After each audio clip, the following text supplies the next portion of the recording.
Press the Lord. आज देवाचं वचन म्हणत आहे. आमोस 9 आणि 8 वचन म्हणत आहे. परमेश्वर माझा प्रभू पापी राज्यावर लक्ष ठेवित आहे. परमेश्वर म्हणाला, मी इस्रायलला पृथ्वी तळावरून पुसून टाकीन, पण याकोबाच्या घराण्याचा मी नाश करणार नाही.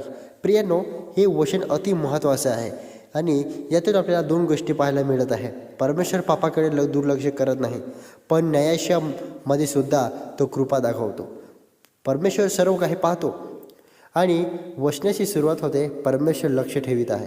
माणूस लोकांपासून लपू शकतो, पण परमेश्वरापासून नाही.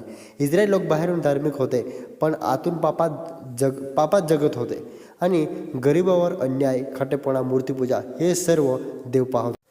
आजही परमेश्वर आपल्या जीवनाकडे पाहतो. आपण लोकांसमोर कसे वागतो, आपल्या मनात काय आहे, आपण प्रार्थना करतो पण जीवन बदलत नाही का? आणि आपण देवावर प्रेम करतो की फक्त धार्मिकपणा दाखवतो? परमेश्वराचं वचन म्हणत आहे, पापाचा परिणाम न्याय आहे. देव म्हणतो, मी इस्रायलच्या पृथ्वी तलावरून पुसून टाकेन. आणि हे कठोर वाटते, पण देव पवित्र आहे, तो प्रेमळ आहे, पण न्यायीही आहे. इस्रायलने वारंवार इशारे ऐकले, पण पश्चाताप केला नाही, म्हणून न्याय आला. Praise the Lord. हिंसा वाढते, फसवणूक वाढते, देवापासून लोक दूर जात आहेत. देव शांत आहे, म्हणजे तो काही पाहत नाही असे नाही, त्याचा वेळ येत आहे. हा संदेश आपल्याला चेतावणी देत आहे की पापाशी खेळू नका. लहान पाप मोठे नुकसान करू शकते आणि थोडासा अहंकार, थोडासा खोटेपणा, थोडीशी देवापासून दूर जाण्याची सवय हळूहळू आत्मिक जीवन कमकुवत करते. पण देवाची कृपा अजूनही जिवंत आहे.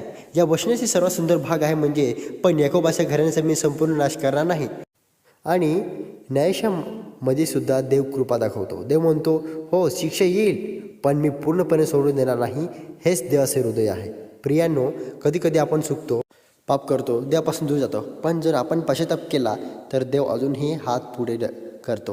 प्रियांनो, त्यासाठी आज हे लक्षात ठेवणं गरजेचं आहे की परमेश्वराचा वेळ भरपूर जवळ आहे आणि म्हणजे परमेश्वराजवळ येऊनच केलेला आहे. त्याची वेळ आता आलेलाच आहे. आणि लक्षात ठेवा, पश्चातापाची वेळ आली आहे आता.